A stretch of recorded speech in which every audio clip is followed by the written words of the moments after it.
Catch it, match it, stash it in the cabinet. Listen to the chorus while let Ivan scratch it. This is real hip hop, we aiming for a classic. And if we can't approach it, screw it, we'll attack it. Catch it, match it, stash it in the cabinet. Listen to the chorus while let Ivan. This is real hip hop, we aiming for a classic. And if we can't approach it, screw it, we'll attack it.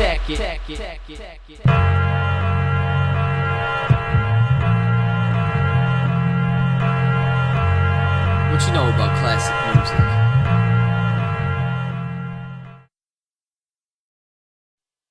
Hey, what's up everybody? Welcome to the Retro Wrestling Review Series. I'm Owen the Birdman Finch and I'm here with... Chris! And we're hoping we can get the Retro Wrestling Review Series back going again. I talked about it at the Bash of the Beach Retro, but that retro was planned for a while, so that was kind of one that needed to get done. But, you know... ever since really August, Retro Wrestling Review Series has been very slow recently, mainly because we've been understaffed really, just because, you've been busy lately. I think we planned like a few retros, but I think you get called into work like the day we're going to record them or something, so that they just don't end up happening. So that's why you haven't seen like a Fastlane retro, you haven't seen like a No Mercy retro, and you haven't seen other retros, because we legit plan a retro, but it's one of those things where, if you get called into work, you can't necessarily be like, no, I got a retro to do today, type of thing. So, that's why retros have just been very slow recently. I also haven't been as aggressive. I think I needed a break because I've been doing a lot of retros this year, so it was kind of good to have a break from retros for a little bit. So, you would got like 2 a week. We would do, I think at one point, we did, you did 2 a week. At one point, I think I did 5 1 week. So, yeah. But that's insane. I think that was like WrestleMania week. I think I did like a retro every day that week. WrestleMania week did like, I think we did 30 or 60 days of like 2 or 3 retros a week. Yeah, so, we took a break shortly after WrestleMania. But then I think I needed another break because, that August time where I was in New Hampshire all by myself, I think I did, like, a retro, like, about every day type of thing. Because I did, we did that Raw retro in the UK. Then we did, then I did New Japan retro. It was, Wrestle Kingdom 12. Then I did All Out. Then we did Full Gear 2020. And then we did Payback 2017, and then we had to do Last Minute Elimination Chamber 2017. With how sad the Elimination Chamber 2017 retro was, I think that's also why I needed a break, because that was a pretty sad retro we did. So, yeah. We're hoping we can get back going with them again. We have a couple planned, because for these next... Huh? We have 2 planned at the moment, but we're planning to do a 3rd. Yeah, but, that's one. If we can squeeze it in, we'll do it. But, yeah, for 2 weeks, NXT is doing Halloween Havoc again. It's going to be a 2-week show. They're doing, we're recording this Monday, October 23rd. So, they're doing one tomorrow, but since it's going to be up probably Tuesday, it will be tonight, but depending on how long it takes for a producer to get this out, it's probably going to be it probably would have already happened by now. The 2 weeks could have gone by now. So, NXT is doing Halloween Havoc for the next 2 weeks, so we figured, a lot of people are going to be spending their time with this Halloween month watching Halloween movies, whether that's scary stories or just kid Halloween movies and all that type of stuff. How are we spending their time? You're a wrestling fan. We're going to be spending our Halloween time watching Halloween Havocs from WCW, baby. Fuck yeah. Yeah. The shittier, the more torture it is. Yeah. And I was like looking. There was a couple I wanted to do. Originally, how it was gonna work was I was gonna pick one, and then you were gonna pick one. But this ended up being these two that we're gonna do ended up being a mutual pick because we both wanted to do these ones. I think you wanted to do 98, or did I want to do 98 and you wanted to do 95? We said, fuck it, we'll do them both. No, what it was I was gonna pick 95 or 98, then whatever one you wanted to pick, I'd let you pick. But I couldn't decide between 95 or 98, so we met in the middle, and you're like, okay, we'll just do both of them, type of thing. So, yeah, that's pretty much how it happened. And yeah, because if you look at Halloween Havoc, there's not a lot of good Halloween Havocs to pick from WCW. They're all pretty much shit. Yeah. Especially a lot of like mid 1990s WCW pay-per-views. They're all pretty bad. Yeah, because me and the Indie Force crew did 97 last year. That might be like one of the only good ones that's actually happened. And even that has its own issues type of thing. So, but yeah, so we'll get to the reason I picked 95 because there's one infamous reason. It's like one of the things that, you know, a lot of people think of when they think of Halloween Havoc and everything. Two things, actually. Two things, you're right. Yeah, two things.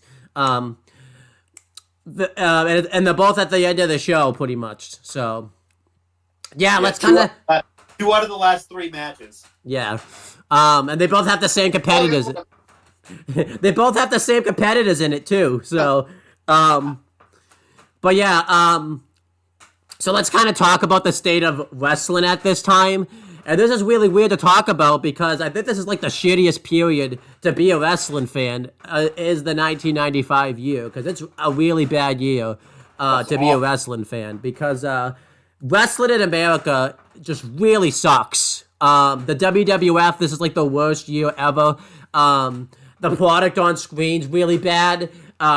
This is like when they were really behind the times of characters. Everybody had some type of gimmick where they had like a real job outside the ring. Every character, pretty much on the WWF side of things, really sucked. It was really hokey. All the storylines were really bad. This was like the worst financial year of all time because they lost most of their big stars to WCW in 1993. And because of the steroid trial, they couldn't really push the guys that they typically would push, so they had to find new guys to push, so they had to kind of go with the new generation era. But the WWF still wanted to find a way to get big guys, and they started to find loopholes by pushing guys like Diesel and Mabel, which, didn't really work out. And then... Not at all. Yeah. And yeah, this was when Diesel was in his, like, year-long title reign, where, like, it was a really bad title reign, too. Like, he had no heels to wrestle. He was, like, the worst drawing... at this time, WWF champion of all time. If you remember, house shows had to be canceled because they didn't draw. Because the ticket sales would be so bad. Like, I think a lot of people talk about like the WWF/E having really bad years when it comes to like 2017, this year, and that year. But I think 95 really takes the cake because I don't recall like WWE ever having to cancel like a house show, no matter how badly it's been. Like, at least when I've watched it and stuff since then. Like, but yeah, WWF is just having a really bad time of it. The wrestling is good, I'll say that, but, just the characters are bad, the storylines are bad, just everything about the WWF is really not clicking at this time. And then we have WCW. It's better than the WWF, but not much. It's basically the same thing. I think WCW is doing a little bit better financially just because they have, they at least have Hogan, and they have a lot of draws like Flair and Sting and all that type of stuff. So they're at least able to draw like a crowd and everything like that. But it's basically the same thing, except the only thing that sucks worse about WCW is the wrestling is really bad on WCW. I don't think you get awful. Yeah, you don't really get like much of a good match at all on WCW. So WCW is struggling just as much, if not worse sometimes, than the WWF. This is when, too, like, Hogan's in the WCW, and it originally was a financial success, but it's kind of starting to backfire them because Hogan's bringing in all of his friends from the WWF, Oh, and they're yeah. they're really stuck behind the times with the. They're all old. Yeah, they're all old.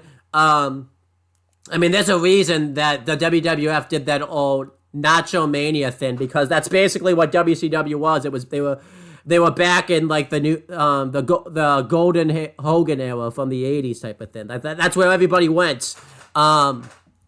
And you know, most of these guys could still go, but it was kind of like, okay, we need to start to make some new stars here now, people. Like, we're not in the fucking '80s anymore. Like, I will say, I think there is a glimmer of hope about to happen because ECW had just expanded to Extreme Championship Wrestling. They just broke away from the NWA, but we're still kind of not there yet. Like, I think they haven't had the first pay-per-view yet. It's still like in the early stages of Paul Heyman like running ECW. So it's still taking a bit for ECW to like gain some traction. It has some traction, but it's still not. It hasn't broken up really into like a brand really yet. Like it's it's still like in its infancy of like it's getting there. Yeah, but not there quite yet. So, and then you know.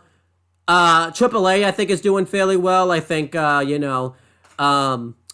Mysterio Jr. and everybody like that starts kind of showing up there, and they kind of start to make the name for themselves. But you know,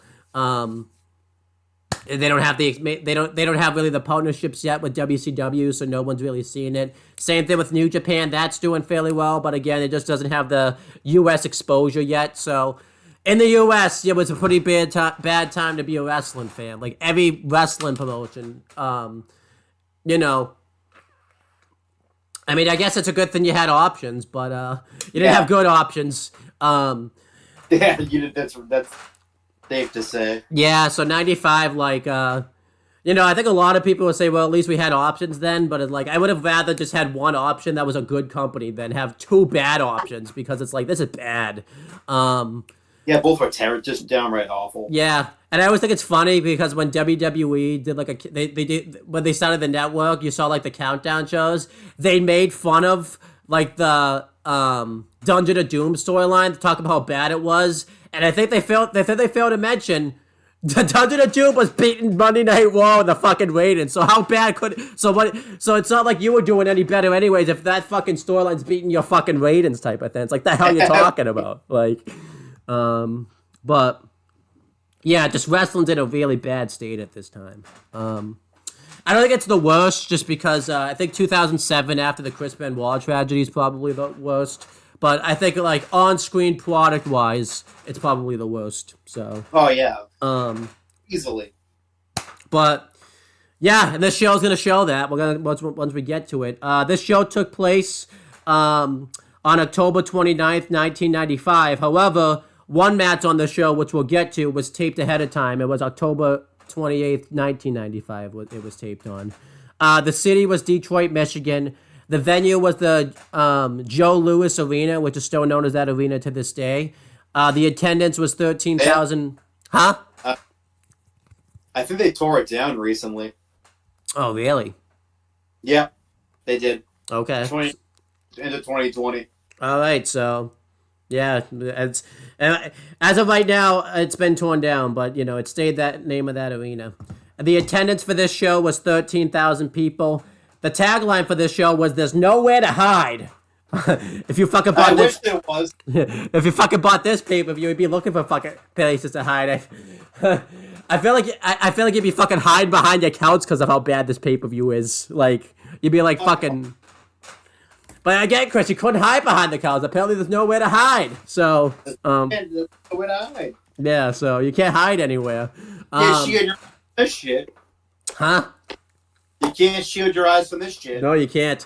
But yeah, so I'll say good things about the show first. The set for the show was really good. It was pretty much the typical Halloween Havoc set. They had the big pumpkin in the background. There was like a graveyard.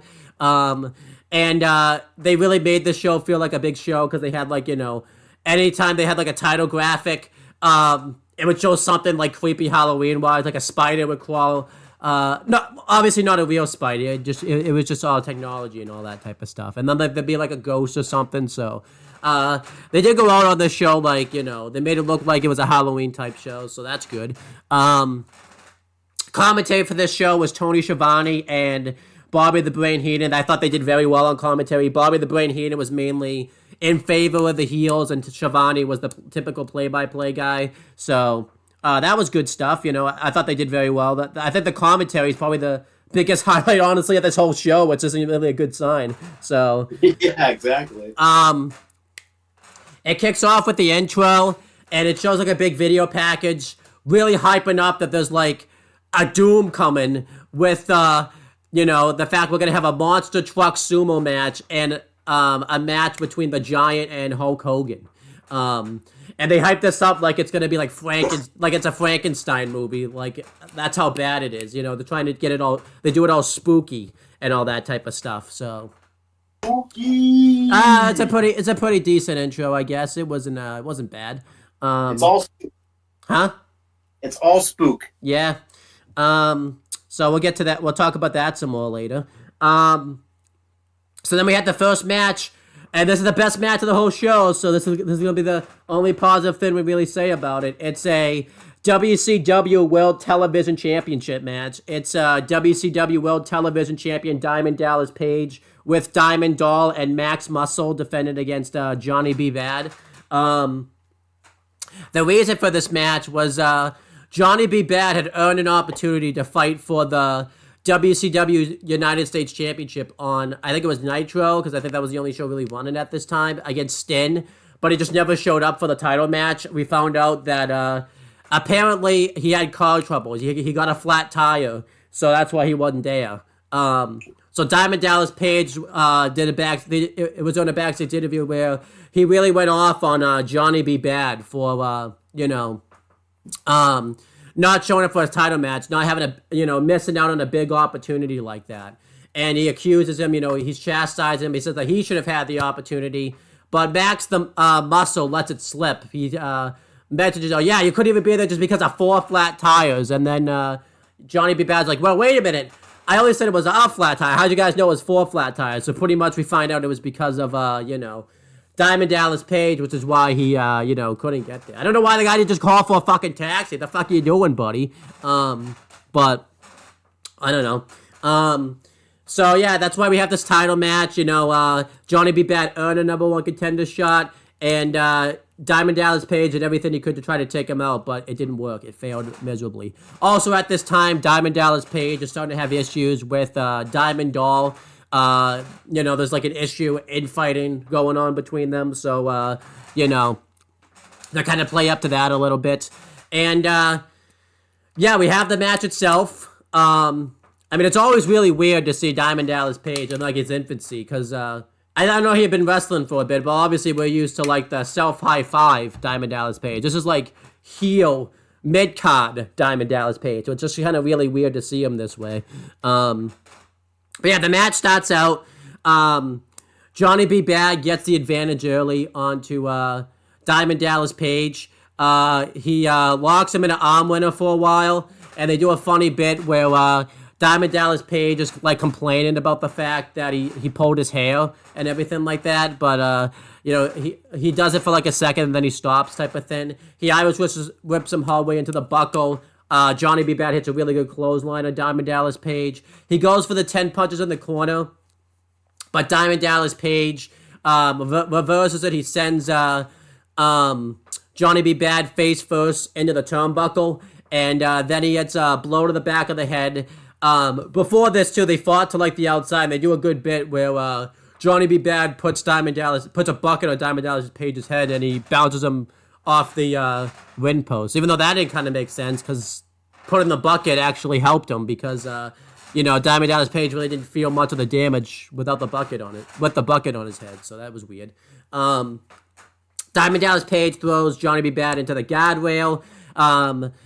He hits suplex into the ring, and yeah, he just dominates Johnny B. Bad for a while. He hits some really good offense onto him. He hits a really good swing and neck breaker onto Johnny B. Bad. Hits a really good suplex. So that was good. He hits a few atomic drops. And then Johnny B. Bad got a little bit of offense in, but behind the ref's back, Max Muscle trips him. He throws him into the guardrail. Behind the ref's back, Diamond Dallas Page loses his ring tape that he was wearing on his wrist, and he uses it to choke Johnny B. Bad, and the ref's about to put his hand down, but before it goes down 3 times, he fights out of it, and Johnny B. Bad, starts fighting back. During this too, Diamond Dallas Page is trying to get Diamond Doll to give him a 10 rating, but she doesn't do that. She doesn't look like she's liking the heel tactics of Diamond Dallas Page. Diamond Dallas Page does hit a really nice knee drop, and then eventually Johnny B. Bad starts mounting a comeback. However, when he goes for some type of spine buster or something, Diamond Dallas Page counters it into a diamond roll, which is basically a DDT. And he goes for the win, but Johnny B. Bad kicks out. And then Johnny B. Bad finally mounts a comeback. He hits a drop kick to the outside, and he hits a dive on the outside. He hits a dive double knees into the win, but Diamond Dallas Page kicks out of it. And there's this really great offense where he just fights off everybody. He's fighting off Max Muscle. And eventually, when Johnny B. Bad's doing really well, he hits like an axe handle and stuff. Diamond Dog gives him a 10 rating, so she's showing a little favoritism there, not to the person she's supposed to be showing favoritism to. They do a really nice near fall where Diamond Dallas Page goes for the diamond cutter, but Johnny B. Bad holds on to the ropes, and he nearly gets the win after the counter. And then eventually, Max Muscle gets on the apron, and he holds Johnny B. Bad in position so that way Diamond Dallas Page can hit a blow onto him, but he moves, and then he nearly hits Max Muscle, and Johnny B. Bad nearly wins with a roll-up, and then he knocks Max Muscle off the apron, hits a clothesline onto Diamond Dallas Page. He pins Diamond Dallas Page, and he becomes the new WCW World Television Champion. This match is really good. It really picks up once Johnny B. Bad gets his comeback going. I gave it 3.5 stars. It was really good stuff. I thought these two worked a really nice match with each other. So, really good stuff here. What did you think of this overall and everything like that? And just I thought this match was very good. It's 3.5 stars. Johnny B. Bad and DDP put on a really good match together. It was just a really good match, and it goes downhill from here. Oh, it does quickly, too. Doing some career retrospective, we've done Diamond Dallas Page before, so we don't need to do him again.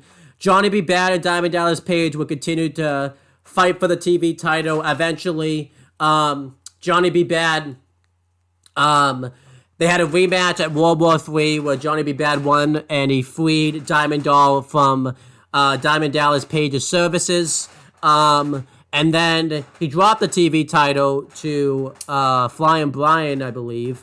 And then he was written off because he wanted to leave WCW because he didn't like the Diamond Doll storyline. Then he signed over with the WWF.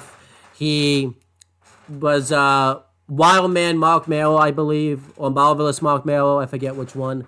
Mark Merrill came first. And then he won the IC title a few times.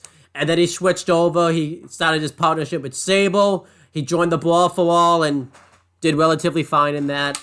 And then his stable with Sable ended. He pretty much was released shortly after that because he didn't really have much to do. And then his the marriage with him and Sable ended. And then he worked the Indies for a bit. I think he had a one-off again in WCW. And then when NWA TNA started up, he showed up as Johnny B. Bad there. And then he retired in 2006, and now he's pretty much a motivational speaker. So that's what he kind of does now. So that's good for him. He's had a nice little career right there. Diamond Doll would continue to eventually just be with Diamond Dallas Page. She was one of the founders of the Nitro Girls. And eventually she just left WCW after just a bunch of bullshit. And then in real life, her and DDP got divorced. Now she's just chilling. She doesn't really do all that much. I think they split up in 2004 and got divorced officially in 2005. So there you go. And then Max Muscle really didn't last much longer in the company. He did a face run a little bit. And then eventually he just went back here and joined the Dungeon of Doom anyways. And then he left the company like in 96-ish. He did the Indies. He retired. And he just recently passed away like in 2019. I think DDP talked about it. Like he posted about it on his Instagram page, I think, or something like that. So, yeah, Max Muscle really didn't make much of a career for himself. So, and yeah, then the show just goes down from here. Next, Zodiac has a match with Macho Man Randy Savage. The reason for this was Macho Man Randy Savage and Lex Luga both came to WCW. They were both friends with Hulk Hogan. And Macho Man Randy Savage, though, didn't trust Lex Luga. He thought he was working with the Dungeon of Doom. And he didn't trust his intentions. And Hogan and Jimmy Hart were pretty much trying to play Peacemaker. So essentially the way they played Peacemaker was Hogan and Jimmy Hart set up a thing where they were going to have matches against members of Tower of Doom on this show, and if they won those matches, they would face each other later in the night. How complicated is that? Why not just have a fuck? I don't understand. I don't understand that, but that's just like, what the fuck? And, you know, obviously they played it up to it a lot where they tried to make it look like Lex Luger was a part of the Dungeon of Doom because they never really attacked him or anything like that. It was eventually a false sense of security type of storyline. And, you know, in wrestling, those storylines never go well. So I don't know why they keep doing them. So they're the best. I think the only one that worked was Bloodline when Sami Zayn was in it type of thing. So I think that's it. But yeah. Yeah, we had this. Macho Man Randy Savage had to face Zodiac. If you want to know what his gimmick is, he just says yes and no. And it wasn't over. Yeah, he's a bit, I don't know what he is. I can't explain it, but he's like some type of demon, I guess, that just is raised from hell or something, and all he says is yes and no. Legitimately, when he was revealed, I think he's like yes, and then the person will be like yes, and he just says no. Like it's a really weird gimmick. Yeah, but whatever. He comes out to Rey Mysterio Jr.'s old WCW theme song, which is really funny. I was actually getting all excited. I'm like, oh, we get to see Rey Mysterio Jr. Then it was fucking Zodiac. I was so disappointed. It's like, wow, it's not good. It's Zodiac Mysterio Jr. Yeah. This match was bad. A fan jumps the ring during the match, and the refs have to hold him back, and it takes them like a good minute or so for the security and stuff to finally remove this fan, which is just really, which was okay. So they have to kind of work around it a little bit. Macho Man Randy Savage and like Zodiac have to fight, you know, around the arena and all that type of stuff. And yeah, basically Macho Man Randy Savage just squashes him. He beats him with the Macho Man elbow, and that's it. That's all that happens. I don't think Zodiac really got much offense in this match. It was just really a squash. Huh? Beefcake and his stupid gimmicks never got any offense in. Ever. This was bad. I don't know what this was fucking doing on a pay-per-view. People are paying $30 for a fucking squash match. This was a star. This is fucking terrible. And I feel like this gets worse because this ends up not making sense at all with what happens later. But, again, this is something you fucking do on Nitro, not fucking a pay-per-view that people are paying $30 for. This was terrible. What did you think of this? I give it 0 stars. It sucked. Yeah. I'm being a little generous, too, because they did have to work around the fact that fan jumped them in, so I don't know if they... Maybe a half a star because the fan made it entertaining. Yeah, so it's like, the hell's going on here? So, yeah, this was just really... It's just to give Mach a fucking squash victory. Yeah. Like if you were gonna do this, they should have just booked Macho Man Randy Savage versus Lex Luger from the jump, and you do the matches. They have to earn their way into it on fucking TV. Like you don't fucking do that shit on fucking pay-per-view and all that type of stuff. No, you don't. It's like the hell you doing? But yeah, and then Mean Gene Okerlund interviews Johnny B. Bad. I think Mean Gene's the highlight probably the entire night. He's really good on the interviews. He's plugging the hotline, saying that you can call in and like get words from all the talent and things like that. And it's really funny too. I wonder how many people actually like called in and all that type of stuff. Because you got charged. You got charged like every minute type of thing too. Like oh yeah, it was awful. Yeah, it's weird. It's one of the worst things ever was that Gene Okerlund hotline. And then also controversy too. Also. Oh really? Like what kind of controversy? Like they were pretty insensitive to Jerry Blackwell, who had passed away in like 1994 or 1995, because they were like milking his death for call-ins to see who died because they didn't announce it. So they were so they made it seem like it was like I think they said made it seem like it was like Ric Flair or something because something happened on TV or whatever. It's pretty fucking awful. Yeah, so Mean Gene Okerlund interviews after this Johnny B. Bad. Johnny B. Bad talks about how happy he is to be the WCW World Television Champion. It's everything that he's ever worked for. And he says that him and Mean Gene are going to go celebrate. And he's going to buy Mean Gene dinner. And Mean Gene's going to sing karaoke. And then after this, when it cuts to the commentators, Bobby the Brain Heenan has a funny line where he says, if Mean Gene sing a karaoke, all the other bars are going to go up in business because they don't want to see Mean Gene sing karaoke. It was really funny. Yeah, this was a good interview here. Pretty nice stuff. What do you think of this interview? It's okay. I wonder if Mean Gene ended up singing karaoke. So, then we Then we had a revenge match. It was Kurosawa with Colonel Rob Parker versus Road Warrior Hawk. Road Warrior is one word for some reason. I don't know why that is, but it's WCW. It's one word, not two words. The reason this was happening was because during a tag match, Kurosaki broke the arm in a Fujiwara armbar of Road Warrior Animal. So this was a revenge match right here. Yeah, this is like decent stuff, I guess. It's a hoss fight. They trade shots towards each other. Road Warrior hits a really nice power slam, a really good suplex onto Kurosaki. No, Kurosawa, not Kurosaki. I don't know who that Kurosaki is. It's Kurosawa. And Kurosawa does get the advantage. He hits a nice, fall away slam onto Road Warrior Hawk. And he throws him into the guardrail a few times. And eventually,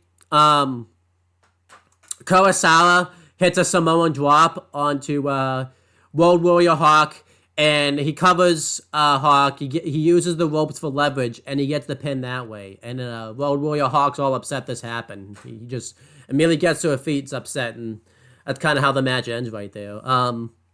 This was really disappointing. I thought they would have... I thought these two could have worked a pretty entertaining match, but it just doesn't happen that way. Pretty much once the match starts to get some type of ground, it just ends randomly, which is kind of a big case that happens a lot on this show.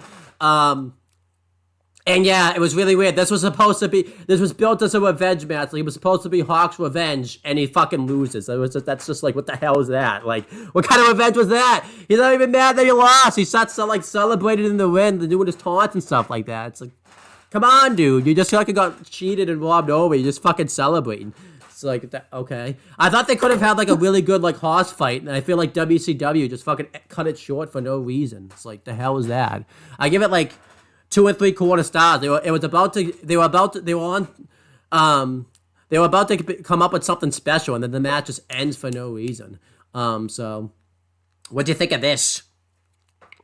I give it 2 stars. It's a solid match, but it just ends out of nowhere. Yeah, so it's really short. The match is only like Fuck it.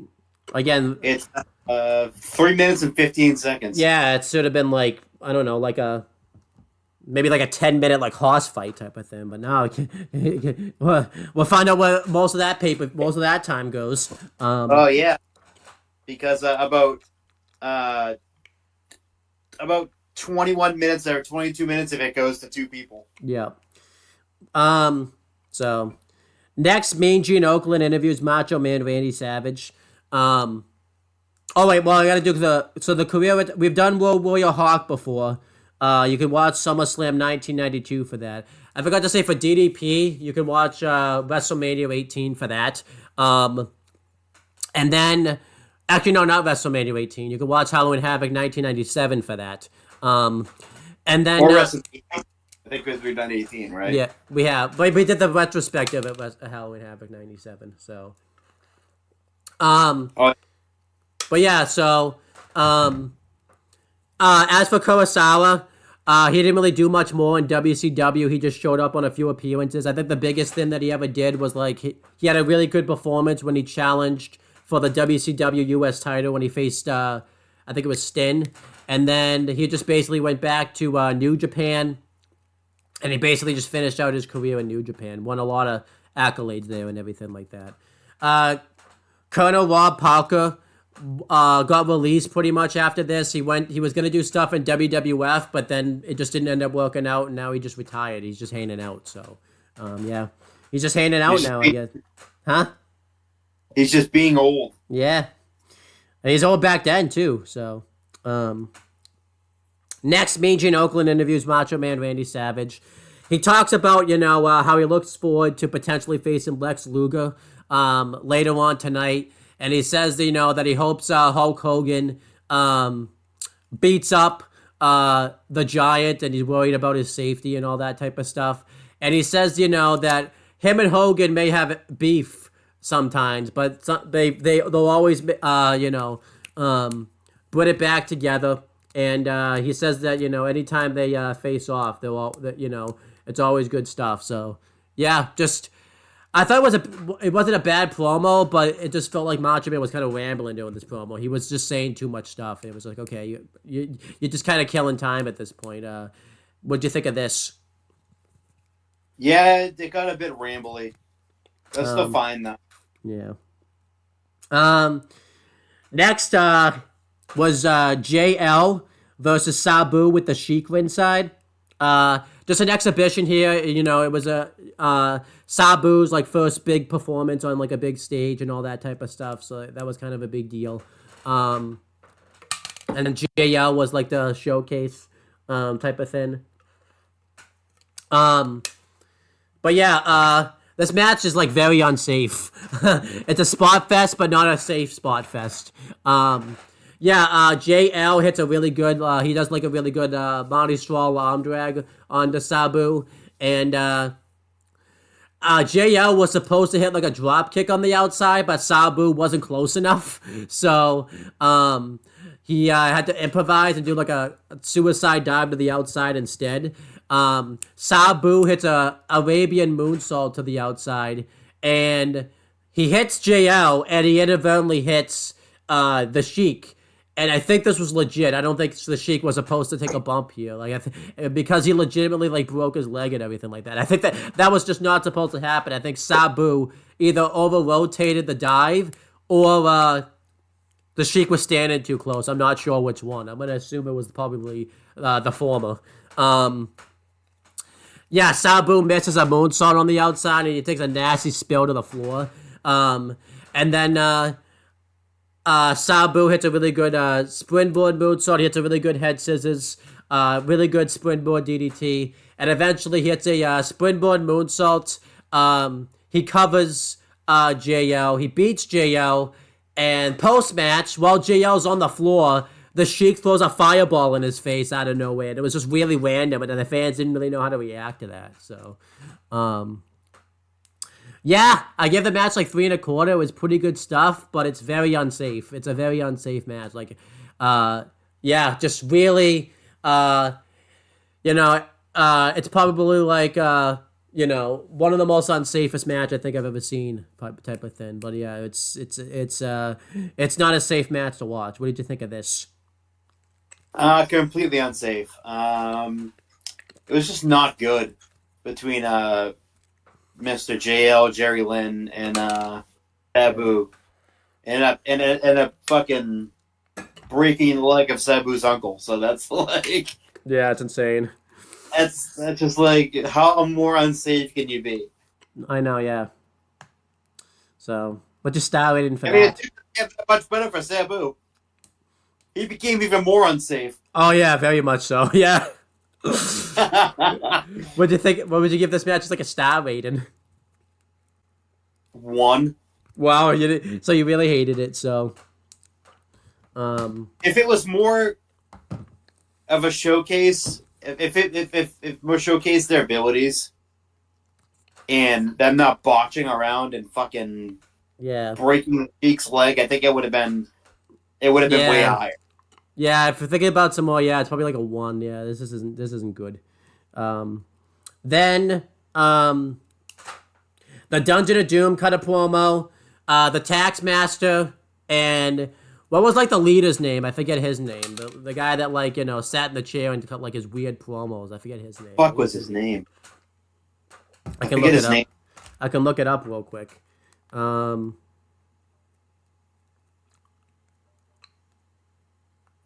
was it?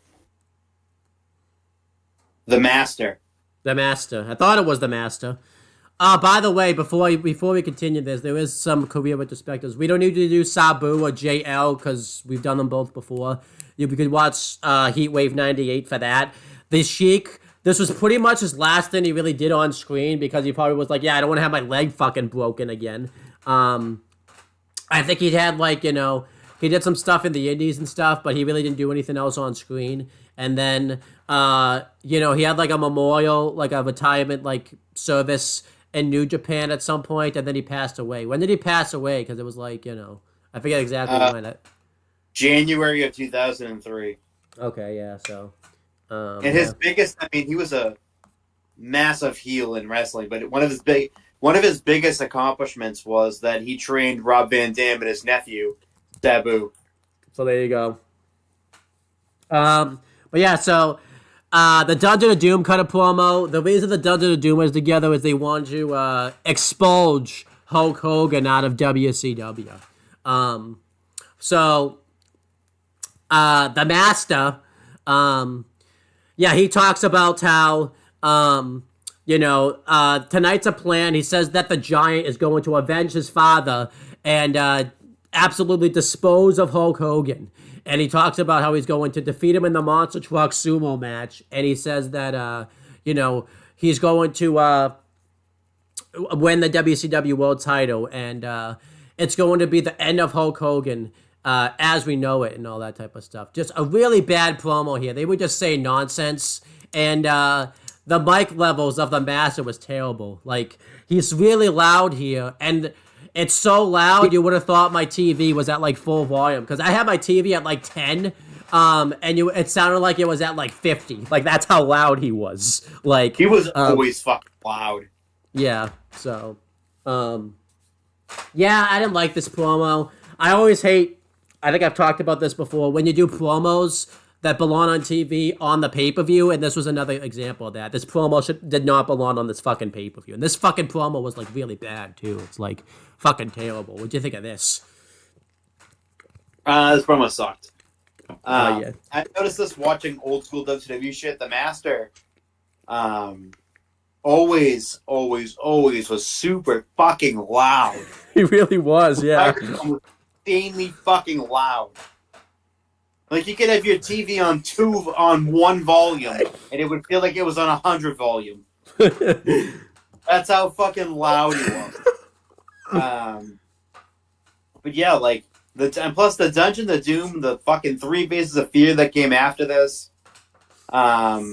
Any fucking Kevin Sullivan stable absolutely fucking positively sucked. This is terrible, yeah.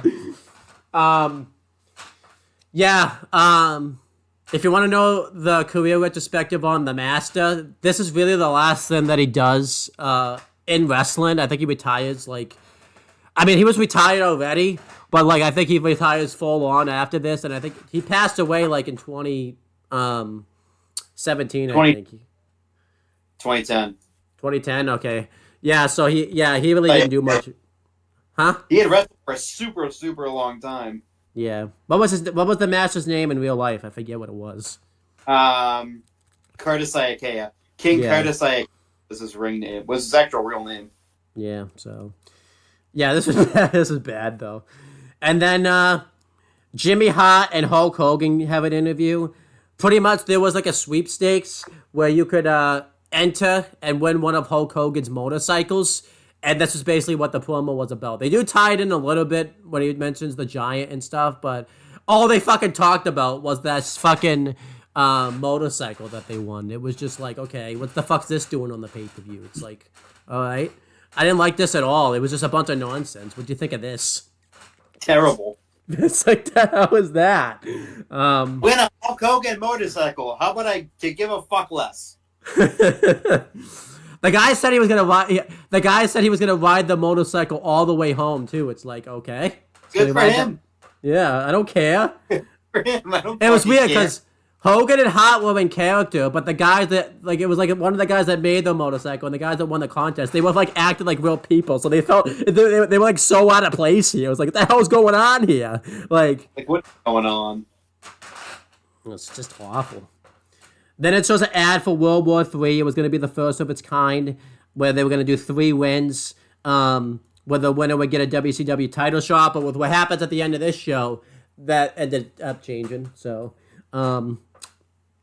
Next, we had men with the Taskmaster versus Lex Luga, where if Luga won, he was going to face Macho Man Randy Savage later in the show.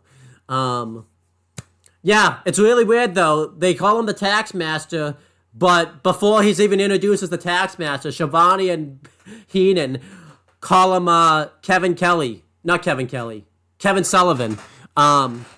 So it's the hell? You've already broken kayfabe here. You've already referred to him as Kevin Sullivan. It's but he's supposed to be the Taskmaster. Oh, the attire the Taskmaster was wearing too. That symbol he wore on his head was fucking awful. What the hell was that? Yeah. Oh yeah, awful. We kind of broken down the reason for this match already. Poor fucking men had to be a part of this. Men should have been a lot more. The guy looked intimidating. He should have been a fucking world champion and at least WCW. The guy should have been a fucking world champion. Easily could have been a opponent for Hulk Hogan for the title if taken seriously. But yeah, the match starts. Lex Luga and the men just start training punches and all that type of stuff. Luga hits a decent body slam onto men. Men dominates. He throws Luga apron, back first into the apron, and then back first into the guardrail. Yeah, men just dominates. He hits some bear hugs. He hits another suplex. He hits a double knees, a double knee drop right to the throat of Lex Luga, and eventually Luga mounts a comeback. He hits a couple of slams onto men, and he goes for the torture rack, but he's not successful. And eventually, behind the ref's back, men hits Luga with the spike. He had a spike underneath him that he hid from the referee. And he's about to get the victory. He's easily, the ref's easily going to count 3. Men has this match won. And right when the ref's hand goes down for 2, right before it goes down for 3, the Taskmaster gets into the win and attacks Luga. And because this happened, Lex Luga wins by disqualification. So that means, that now Macho Man Randy Savage and Lex Luga are going to face off. And Men's upset about this because he just lost the match via DQ. But the Taskmaster's hey, this is part of a plan, this is part of a plan, this is part of a plan. And that was it. What the hell was that? If you were going to plan this from the beginning, why did you even bother having the match? Why didn't you just attack him right away anyways? the whole thing was set up that Lex Luga was supposed to be joining with him, and they fucking decided to go through this bullshit having a match. This was a really bad finish. Just for the finish alone, I'm giving this match like a star and 3/4. The in-win work was fine, but that finish just fucking sucked, and the storyline just didn't even make any sense of why it happened. This was terrible. What'd you think of this? I give it a star. Isn't that like so common with every Lex Luger match? It ends in some sort of fucking count out or disqualification. Yeah. Yeah. Just awesome. It's just terrible. Every match too. Like literally every match. Yep. The last retro we did with Lex Luger ended in a disqualification. WrestleMania 10 actually. So, yeah, this was terrible. They around. No, that was SummerSlam. Not WrestleMania 10's where Mr. Perfect DQs him. So. He wins by count at SummerSlam. Yeah, we'll get to that later. Parade him around. But, yeah, career retrospectives. We see the Taskmaster later on, so we won't do him right now. Men will continue to be an opposing force in WCW. After kind of the Dungeon of Doom ended, he just kind of did his own thing. He was a part of the hardcore division, and then he went back to the WWE for like a spill, and then he did the Indies, and then he was in New Japan, and he joined Bullet Club in support of the Guerrillas of Destiny, and he showed up on AEW once in support of his son in his corner doing a IWGP United States title match. So he's pretty much retired. I don't think he's shown up in New Japan for a little while, but he hasn't, because it's he really hasn't shown up in a long time. Yeah. So since his son's left Bullet Club, he hasn't been really around. Yeah. And yeah, we've done Lex Luger before. You can go watch WrestleMania 10. No, Halloween Havoc 1997 for that. So next, the Giant gets interviewed. The Giant talks about how he's going to completely destroy Hulk Hogan and avenge his father for what he did to him at WrestleMania 3. Yeah, he said that he's going to break Hulk Hogan's neck and take the WCW World Championship from him. And they do this funny bit because Mean Gene's interviewing him. He takes the mic from Mean Gene, and Mean Gene has to like hold the mic up like this because the Giant is so tall. And eventually just is like, yeah, either I'll just hold the mic or you can just hold the mic. And yeah, it still doesn't really work out that way. I mean, the promo from the Giant wasn't bad, but they heavily mic'd this. Like, he's talking really loud, and you could just they're trying to make it sound like he's like a giant more than like him talking like in real life and all that type of stuff. It was just really bad. Poor Giant here. Like, he did not get dealt a good hand. No, he didn't. He was given the shitty storyline of being Andre the Giant's son. Yeah. What'd you think of this promo here by the Giant? It was fine. Yeah. Nothing special. Then we had some bullshit. We have Flying Brian and Arn Anderson versus Sting and Ric Flair. Earlier in the show, it was reported that Ric Flair was attacked backstage, so it was questionable whether or not he was going to be able to compete in this match. And the reason for this match was the Four Horsemen got back together. Well, sort of, because it wasn't, because Flying Brian wasn't in it before, but now he was.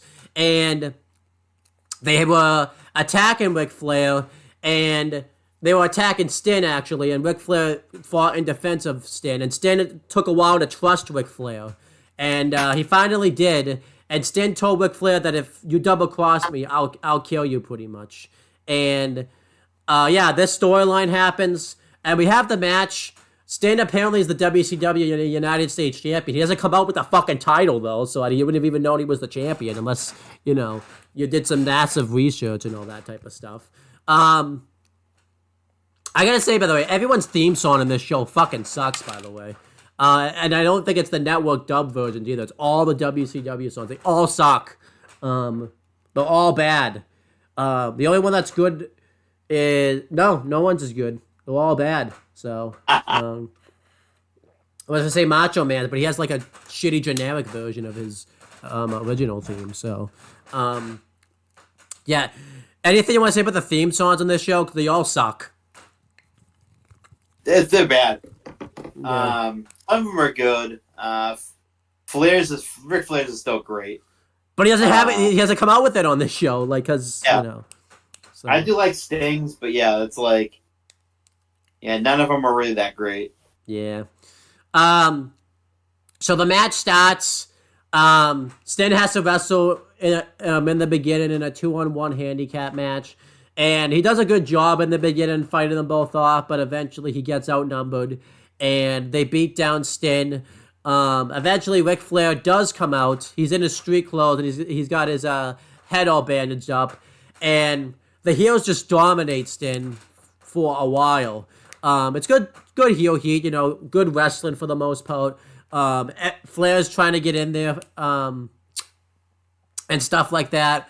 And eventually, after Sting has tried to fight him off a couple of times, he tags in Ric Flair. They go for the hot tag, except Swerve. Flair turns his back on Sting. Sting's like standing up in the corner. He attacks Sting, and it's revealed that the attack was fake. He takes off the bandages, and we found out that there was no attack. This was all a setup by the Horsemen, pretty much. They all beat up Sting, and the match doesn't have a finish. The match just ends because they lose control. What does it even say? Whoever wins this match, according to Wikipedia, it says it's I think it's Sting and Flair.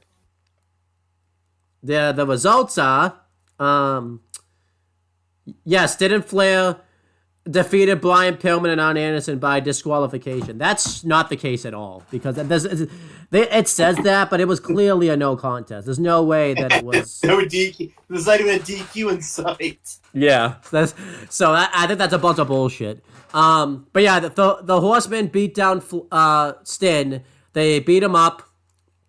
Afterwards, they cut a fiery promo, basically talking about how they scammed everyone and they fooled everyone and stuff like that. So.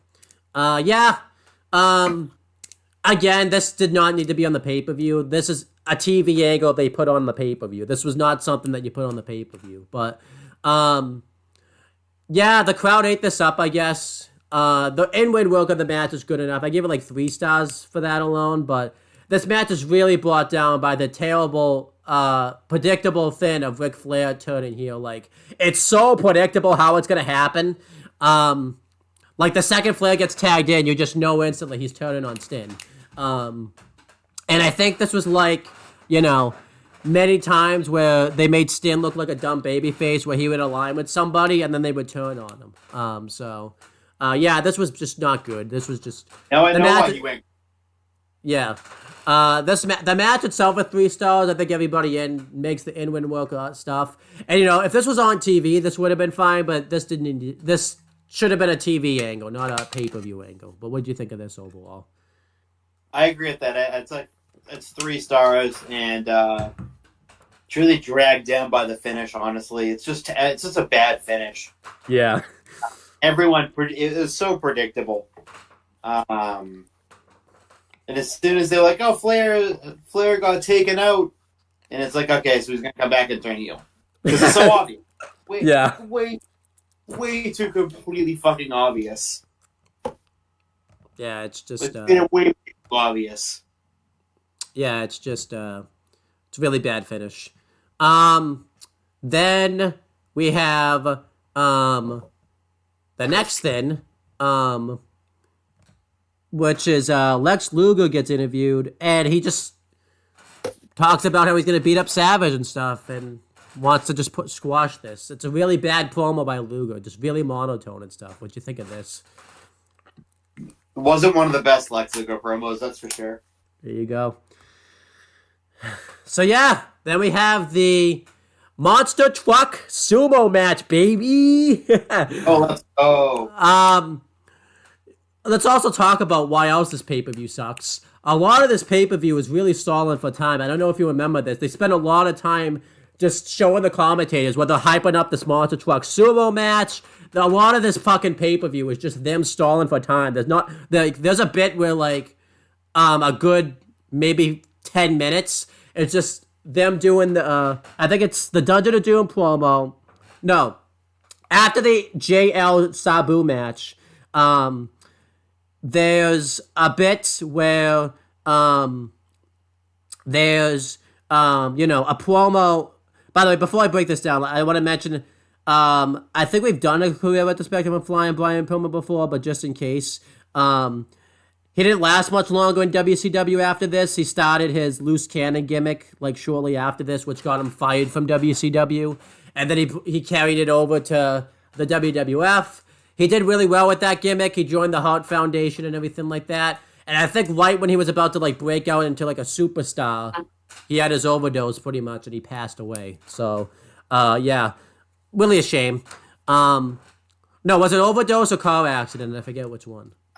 So what had happened was Brian signed his contract, and he was in it was a Jeep, and he had a rollover accident.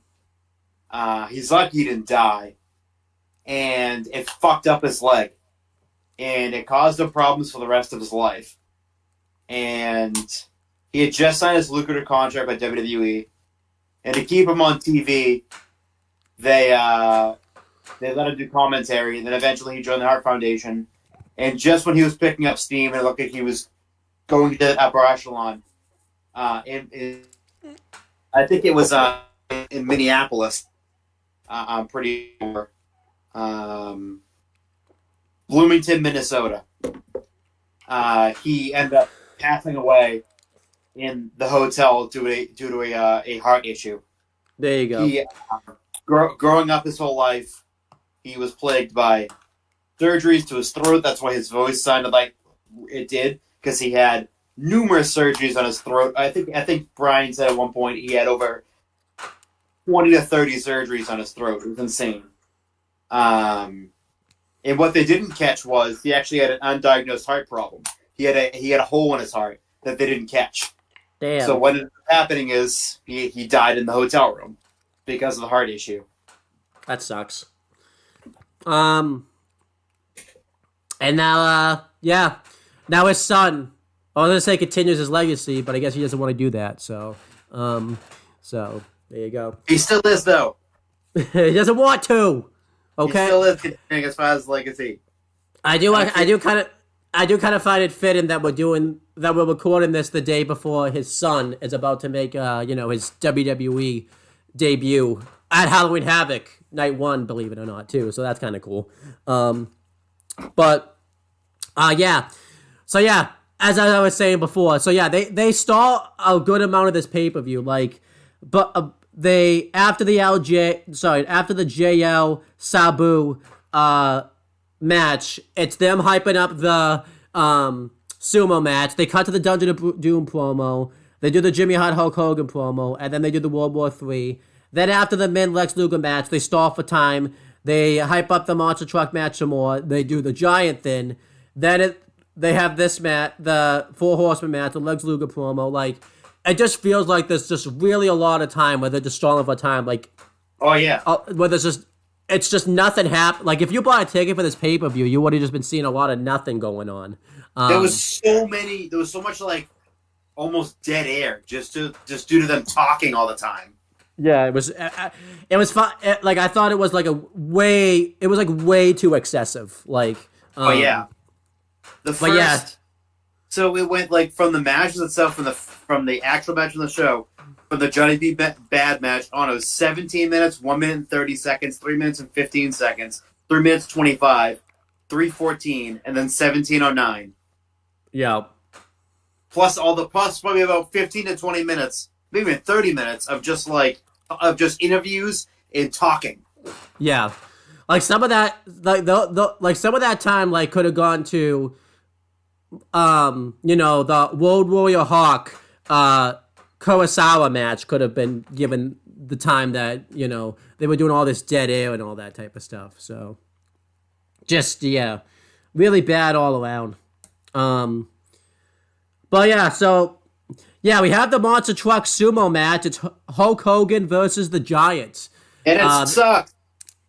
The reason for this match was because the Dungeon of Doom were making Hulk Hogan's life a living hell. Hulk Hogan, they kept sending opponent after opponent at Hulk Hogan. Hogan would dispatch of all of them, and then eventually finally had enough. He entered the Dungeon of Doom, and that's when the Giant debuts. Actually, the Giant doesn't debut there. He actually shows up earlier than that. He shows up at some type of signing that Hogan was doing for his motorcycle, and he shows like a T-shirt, and we find out that he was like the son of Andre the Giant, and he was there to avenge Andre the Giant. From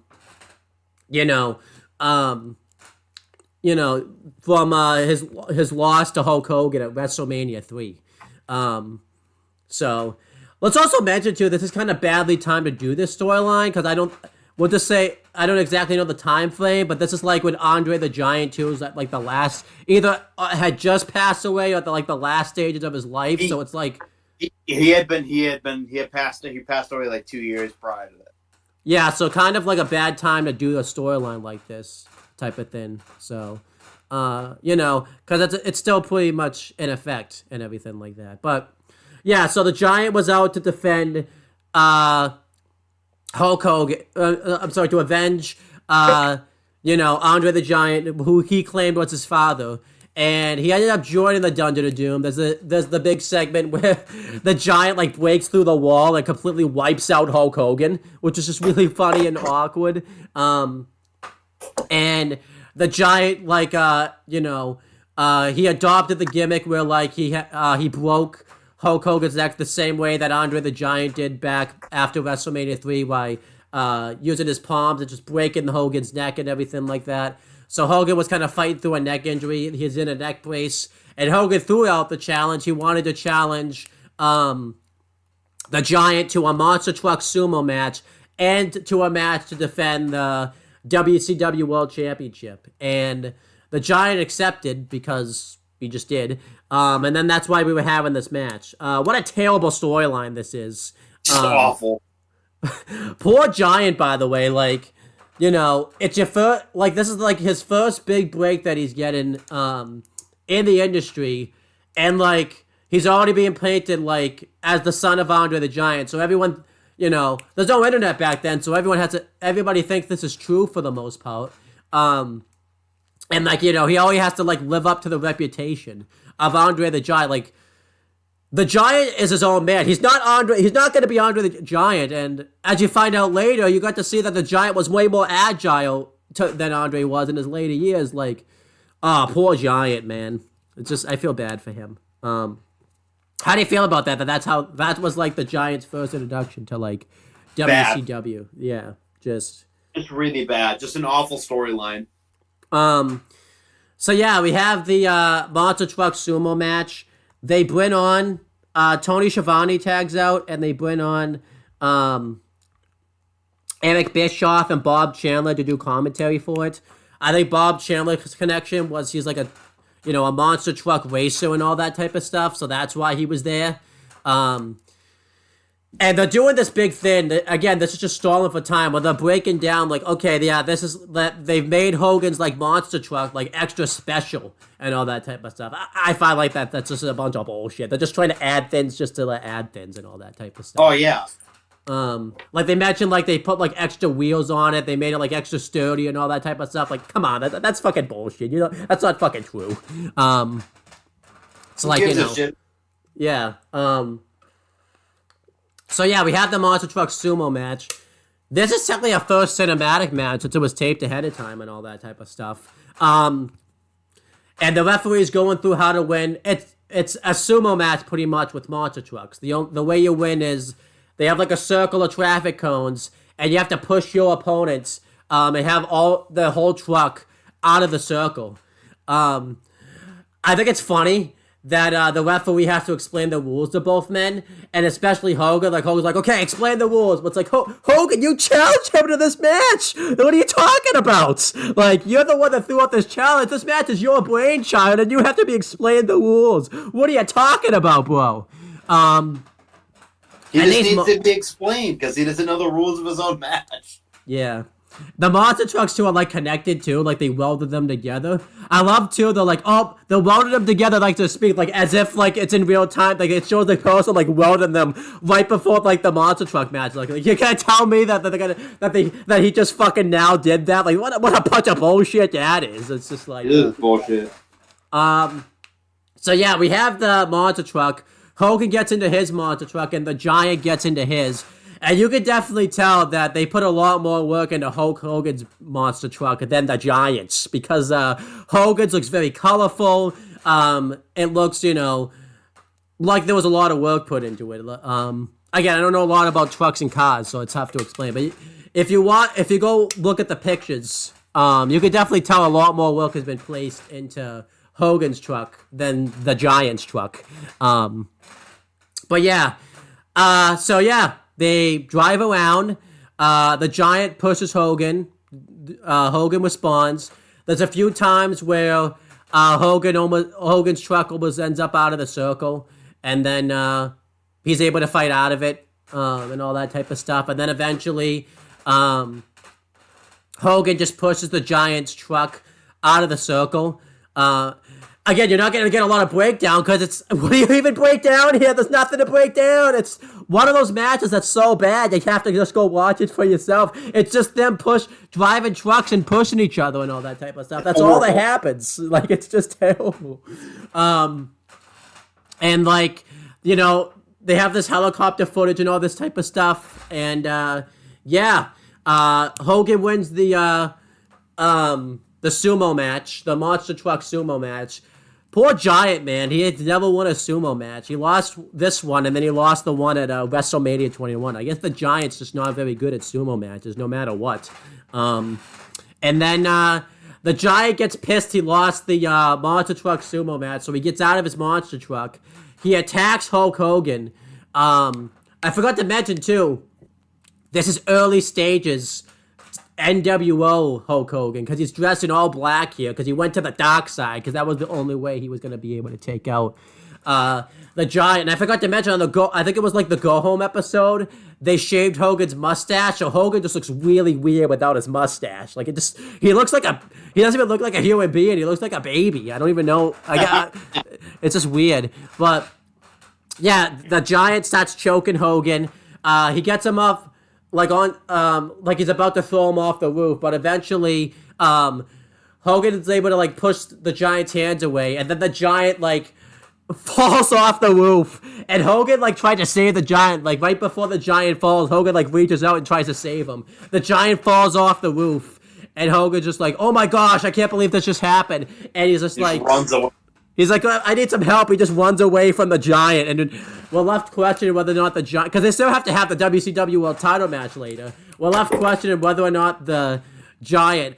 And there's only two places the Giant could have fallen. He either fell in the ocean or he fell onto, like, the parking lot or, like, the, incoming traffic. Yeah, so, yeah, this was -5 stars. This was fucking awful. Like, what the fuck were they thinking doing this? This was just terrible. This is, like, the worst thing I think I've ever seen. Well, no, I did see Hogan versus Jarrett at Bash of the Beast. That was pretty bad. But this was terrible. Like, what the hell was this? This was at least a match. What's just a match? Like... Jarrett versus Hogan. If you want to call it a match, that's not even a match. It's not a match, but at least there was a pinfall. Yes, this was just this. Yeah, I give this. I'm torn. It's either -5 or -1,000. I'm gonna give it a -1,000. This is the worst fucking thing I've ever seen in my life. This beats, for me, this in the actual title match itself are both garbage. That combined beats stupid dumb babyface Randy Orton. And that Punjabi prison match. This overtakes that. I thought that was the worst thing I've ever seen. No. This takes the cake by a fucking mile. by a whole country. It's just dog shit. It's horse shit. It's whatever shit you want to call it. A steaming fat pile of shit thrown on a table. It's fucking atrocious. And then they cut to commentary, and they act like they're like fucking like they're at a funeral. Yeah. Like it's just a stunned silence. I'm like, this is just it just gets worse. It just the next it just gets worse. Yeah, it's just terrible. I don't know what they were thinking. So yeah, then the next match is Lex Luga versus Macho Man Randy Savage. I was like thinking, okay, this could pick up the show a little bit. This can go well. Commentators couldn't give a fuck less about this match. They're too focused about the safety of the fucking Giant. So it's like they're not even really talking about the match. They're trying to act like the fucking Giant's dead and all that type of stuff. It's like, I get you trying to sell like, you know, someone just fell off the roof and all that type of stuff, but it's like, it takes away from the Macho Man Randy Savage and Lex Luga's match and all that type of stuff. Jimmy Hart comes out, he's just there, and he's trying to play peacekeeper. The match happens, and there's not much to it. Macho Man Randy Savage, he just wins with the elbow drop. There was a distraction with Luga, because Luga tried to win by using the ropes for leverage, but Jimmy Hart had the referee distracted, which that doesn't even make sense with what happens later in the fucking show. But I guess Jimmy Hart was trying to tell the referee he wants the match stopped or something, but I don't know. Macho Man wins. This match is like a fucking star. This was just way too short. Commentators didn't care, and the finish was just really shitty. Like, the hell was this? Like, this is probably the worst Macho Man Randy Savage match I've ever seen. What the hell was this? What do you think of this? This was awful. This sucks. They could care less. The entrances were rushed. Everything is discombobulated. And in both the matches for Macho Man and Randy Savage, it went a combined total of 6 minutes and 53 seconds. Just terrible. His two matches on the fucking show went a combined 6 minutes and 53 seconds. Yeah, like, again, this is a TV angle, not a fucking pay-per-view match. Like, this is awful. 1 star. Yeah. Then we had the main event. It was Hulk Hogan with Jimmy Hart defending the WCW World Championship against the Giants. Michael Buffer was brought out as the ring announcer. That's cool. I always like that they bring him out. And yeah, Hogan had to come out first because they didn't even know if the Giant was going to be there. And again, there's a lot of stalling for time even before the match happens. That they don't even know, you know, if the Giant's even there. Heenan is like really selling this. I gotta give him credit for that. Like, he's like, I want to know something. I want to know what's going on. Like, we can't even find out what's going on right here. He gets off commentary at one point. He's that mad. Like, yeah, I'll give him credit for that. He did try to sell this as much as he could, as stupid as it was. So yeah, yeah, the match. Hogan gets on the mic and, you know, talked about how distraught he was with what he saw and says that this match potentially isn't going to happen. The Giants' music hits. He comes out like nothing happened. He's all fine. The guy was just, like, thrown off the roof. What, like, I think they said not even a half hour ago at this point, and he just comes out like nothing. He just comes out like nothing happened. And you notice, dude, they try to backtrack. By the way, they're like, "Oh, well, he probably just like landed on a smaller roof, or he just landed on a car or something like that." It's like, what? What are you talking about? Even if he landed on a car, if he's still falling off that, I don't know. Because this roof is big, by the way. They make it even if he fell on a car, he would still die from that or something. I don't know. Or be really injured. But yeah, they essentially did. Well, I know they did it first, but this is like what happened at the Money in the Bank 2020 cinematic match, where next night they're like, "Oh, they were fine. They just fell on a smaller roof." That's essentially what they did in this match. It's so true.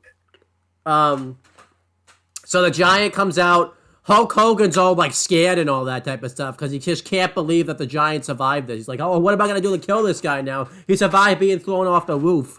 and all that type of stuff. The Giant's accompanied by the Taskmaster. And Hogan's got, like, the Taskmaster symbol on, like, his thing, like... yeah. If you watch this match, by the way, you would think that Hogan's the heel and the Giant's the babyface, when it's the fucking other way around. Hogan's the one that's all scared to face the Giant and all that type of stuff. But this was the Giant's first match ever in American wrestling type of thing. I assume he did indies and stuff, but on a big stage, this was his first major match, was this match right here. And the match starts... Hogan just starts firing away on punches on the Giant. He bounces his head off the turnbuckle, but none of this has any effect on the Giant. The Giant beats up Hogan. He dominates him for a bit. He locks him in a bear hug, but Hogan fights out of it. Hogan fights out of it. He's doing back rakes and clotheslines outside the ring. Hogan's the babyface, but he's the one that's fighting dirty in this match. He's doing eye gouges and all that type of stuff. Great babyface Hulk Hogan is right here. They're talking about, too, how this is a new Hulk Hogan and all that type of stuff. But he's wrestling the match the exact same way that he would have if he was in the American red and yellow and all that type of stuff. It's the exact same match. Nothing's different about it. It's just that he's wearing different clothes and all that type of stuff. Eventually, the Giant hits... a choke slam on Hogan, but Hogan kicks out of it. He hulks up. He fires away on the Giant. He hits a big boot and a leg drop. And before the ref can even make the pin, Jimmy Hart hits the referee in the back of the head with the WCW World Title. And the camera cuts away from it because I don't think we're supposed to see it. So Shivani and Brain are like, what happened? But you can kind of see it happens. I don't even think he even hits the referee. I think he just goes down anyways, and he didn't even get hit. Hogan's wondering what's going on. Jimmy Hart's just like, I don't know, let's get him up. And then when Hogan turns his back, Jimmy Hart hits Hogan in the back of the head with the WCW World Championship. They start beating up Hogan. The Giant lays him out with a choke slam. And the Taskmaster's beating up Hogan. Macho Man Randy Savage and Lex Luga run out side by side, ready to put their differences aside. And, the Giant just shoves Macho Man Randy Savage to the ground. Now, before this, there's a big build-up that Paul missed. Because a big closing thing that we saw, the last thing we saw on WCW television before this pay-per-view was a big reveal was made that there was a new member to the Dungeon of Doom. It was the YETTAI. He apparently broke out of a glacier, and he was just revealed on WCW Nitro. So he comes out here, the YETTAI. It's just a mummy pretty much wrapped up in, toilet paper and stuff. And during this, Lex Luga turns heel, but the camera misses it because it's so focused on the YETTAI. He turns heel on Macho Man Randy Savage. So again, everything they just did with Luga didn't make sense on this show. If he was going to turn heel, why did he have the longer match on the show? And why was he screwed over in his match with Macho Man Randy Savage? That just didn't even make any sense at all, and anything like that. Just a turn heel. Yeah, it didn't really make sense. So that was stupid. So the YETTAI comes out. During this, the Giant has Hogan. It's very infamous WCW stuff. He's got Hogan locked into a bear hug, and I don't know what the YETTAI is trying to do. He does like a bear hug himself, but he's like humping Hulk Hogan pretty much like that, and just the infamous hump. And yeah, it's just Hogan's just sandwiched in between the YETTAI and the Giant. Fucking dry humped by both of them. Pretty much. And then Hogan falls to the floor. The Giant does the same. Macho Man Randy Savage actually tries to fight back, and the YETTAI does the same thing pretty much to Macho Man Randy Savage, where he does like the bear hug and just it immediately sends Macho Man Randy Savage to the floor and all that type of stuff.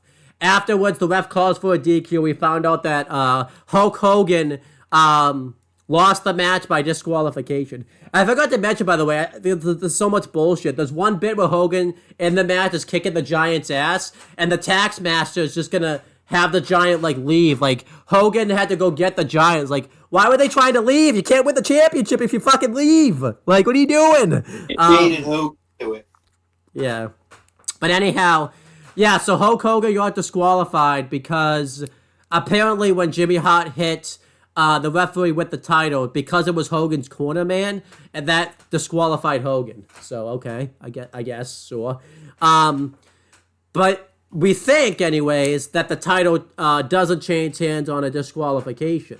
Because, you know, Hogan's supposed to retain, but then we would find out but the Giant and everybody leaves with the title. And then we find out the next night, though, apparently Jimmy Hart had a clause in the contract when they signed up this match that the title could change hands via disqualification. So it was just a cliffhanger to get us to tune into Nitro the next day. Yeah, this match is just awful. I'm giving it like minus... I'm probably going to give this match -5 stars just for the bullshit alone. There's a reason they always mention when the Giant debuted and beat Hogan for the WCW World title. They never mention the semantics that go with how he won. They never mention how he exactly won the WCW World title the first time and everything like that. There's no mention that he didn't pin Hulk Hogan or anything like that. But no, Hogan was dry humped and then gave up. Apparently. But yeah, this was terrible. Terrible. One of the worst, I think, debuts that's probably ever happened in the history of the wrestling business was the YETTAI's debut here. Well, I guess this technically wasn't his debut, but this was like the first time he really did anything like significant. Because I guess his debut would have been on the Go Home show. But yeah, this was just awful. What did you think of this? This was just terrible. If that's -1,000, this is -100,000. This match absolutely fucking positively was garbage and horseshit, and it sucked fucking dick. Every bit of it did. This is a fucking abomination that should never be fucking shown ever again. Like I said about the sumo part, this is two of the worst matches I've ever seen in my entire fucking life. It's horseshit that WCW thought that this was would fucking work. It's a fucking laughingstock. It's a joke. It made no one look good.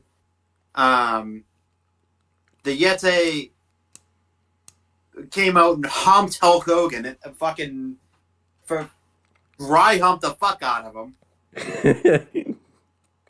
Jesus Christ, they'll be paid for it too. It's just horrendous. It is god fucking awful. The worst abomination in wrestling history is fucking atrocious. So bad. Yeah. Going through, some career retrospectives here. We've done Jimmy Hart before. We've done Hulk Hogan. We've done the Giant, many times. Many times. This is the Giants' first match ever in WCW, and it's just like the first big exposure to the Giant. Yeah. If everybody thinks the Giant has the man and everything hasn't had to put up some shit. Look at his first feud, first major storyline that he had to put up with in the wrestling business, pretty much. So, but yeah. Career retrospectives on the Taskmaster. Pretty much the Dungeon of Doom angle continued to suck. Eventually, World War III was fought for the WCW World title, which was won by the Macho Man, controversially. And then, was it after that, there was that, triple-decker cage match where it was Hogan and Savage versus the Tower of Doom and it was the alliance to end Hulkamania. I think they had to they tried to salvage it by adding the Horsemen back into it too. From what I remember. And then that was before the NWO. Yeah, and then the Tower of Doom, not the Tower of Doom, the Dungeon of Doom, just continued to suck. Once the NWO came into the fold, it was still a faction, but it just had long since passed. I think I don't even know when it ended. I think it ended in '97, pretty much, just randomly one day. They just weren't a thing anymore. And then the YETTAI, if you remember too, his gimmick changes to like a ninja type of style gimmick, like shortly after this too, like just without any explanation. He just has a different attire one day, and he only has like he only has like he only has like 3 matches under the YETTAI gimmick, and he loses all of them. And then he changes gimmick to like the super ninja or something. And he loses all those matches, and then I think he comes back and has like one more run as some type of ninja again or something in WCW, and then he basically just retired after that. It kind of ruined his wrestling career. He was a part of the Flock. That's right. His name is Reese. Yep. And then it was supposed to be a gimmick, so yeah.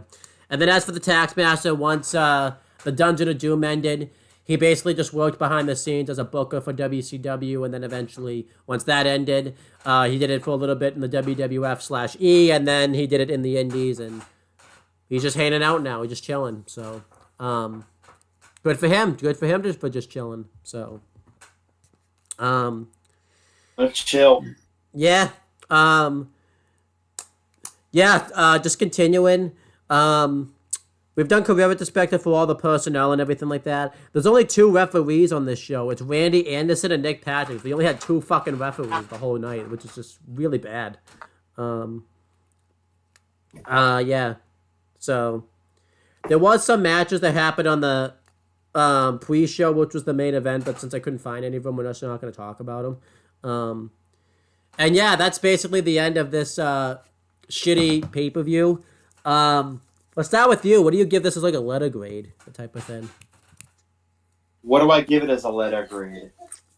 My letter grade I give this is an F.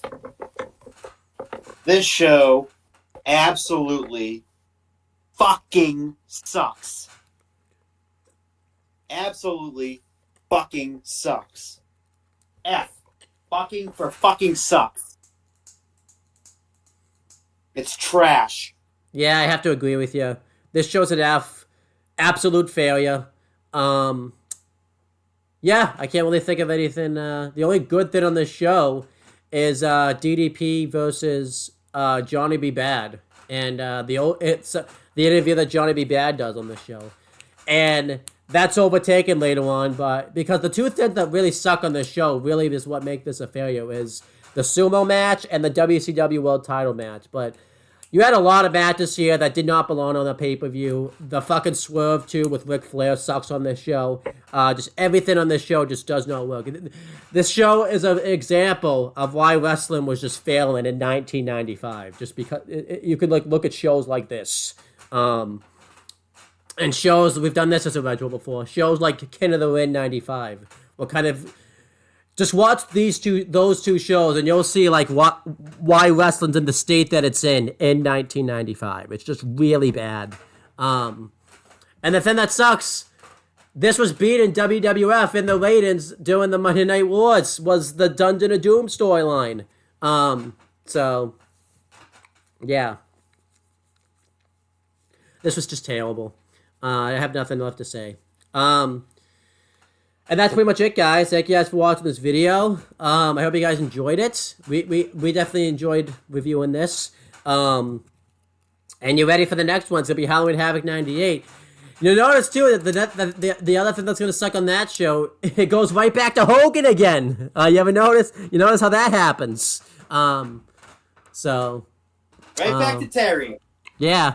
You notice every retro I've done has had some type of controversial thing or bad thing happen with Mr. Terry Bollea Hulk Hogan, because it's been SummerSlam 2005, Bash of the Beach 2000, this show, and now the next show is going to be a shitty Hogan thing. So, yeah, just going to be not going to be a fun time. Not if you weren't a Hulk Hogan fan and thought he sucked, if you just watched those 4 things, you would fucking hate Hulk Hogan and all that type of stuff, wouldn't you? Oh yeah. So yeah. Yeah, that's pretty much it, guys. I have nothing left to talk about. Before, let's do some plugs and promotion. Is there anything you want to plug or promote? You know, anything that's on your mind right now? we pretty much covered everything. Yeah, we're gonna be doing Halloween Havoc 1998 pretty soon. Maybe do 1991 if we can fit into our schedule. But if not, we'll probably do it at some point. Whenever we feel like doing it, just like a random retro with nothing attached to it. But yeah, that's pretty much it. And yeah, that's pretty much it, guys. As for my stuff, you can check out WWE Aftershock and AEW Spark and all the other retros coming up. The go-home week of Crown Jewel, we're going to do Crown Jewel 2021 because we'll need to get a good show in there after doing these shitty ones because we're going to be doing a couple shitty ones for a little bit. So that's pretty much it, guys. And since it's being recorded in the past, we would talk to you guys in the future. We doing all the classics, you heard it, then I grabbed it. Flow like Method Man, then run like I'm Rabbit. Soon as I hear the bass line, it be my FaceTime. Music's in my veins, so just in case I'm without my iPod or a media player, I'll check my